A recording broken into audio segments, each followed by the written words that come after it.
Kaninang umaga lamang naglabas ang MPL Malaysia ng statement that Kram will be fined almost 120,000 pesos at masususpend muna siya ng 7 matches sa MPL Malaysia. You know what time it is? Hands in. Kaya medyo natagalan tong balita na to kasi gusto ko mag-research muna ako. Sisimulan ko to sa kwento ng MPL Malaysia Season 16. Finals matchup. Selangor Red Giants kontra sa CG Esports. Ang XP ng SRG ay si Kram, ang XP ng CG ay si E3. Bago magsimula yung Grand Finals, mainit na itong dalawang to. Matindi sila mag-trash talkan pagkatapos ng laro, pero dahil nga hindi pa natatalo ang SRG noong 2025 at ngayon 2026 sa MPL Malaysia, walang bawi itong si E3. Fast forward into Season 17. SRG si Kram, nagbago ng team ngayon si E3, napunta siya sa Invictus Gaming. Natapos yung laban, history repeats itself na panalo na naman ang SRG.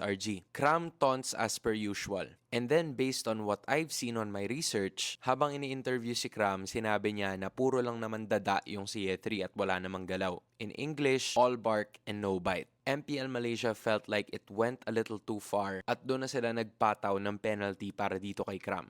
Hindi ko alam kung kasama pa ba doon yung nag-message siya or whatsoever or kung totoo man yun at all. Pero hindi na natin papakialaman yun because that is in the gray area. We're gonna stick to what we know, especially with the post-game interview. Dahil dun sa trash talk na ginawa ni Kram, he will be suspended for 7 matches. Ibig sabihin, hindi siya makakalaro sa natitira nilang 6 na laro in the regular season at hindi rin siya makakalaro sa unang laban nila sa playoffs. Dahil technically, pasok naman na sila. Their record's looking really good.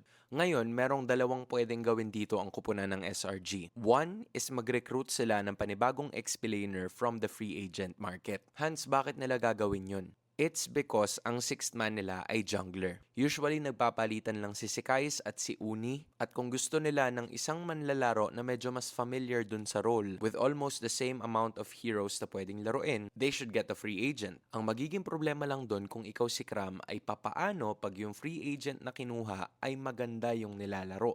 6 matches din yun. Maraming pwedeng mangyari. At may tsansa na kapag maganda yung nilaro ng free agent, hindi na siya palaruin pagdating ng playoffs. This is really a huge risk for his career in Malaysia. Pangalawang option, either si Sikais or si Uni ang maglaro ng XP lane. 6 matches lang naman. Ang magiging stain lang siguro para sa SRG ay hindi ito yung familiar lineup na madalas nating nakikita mula sa kanila.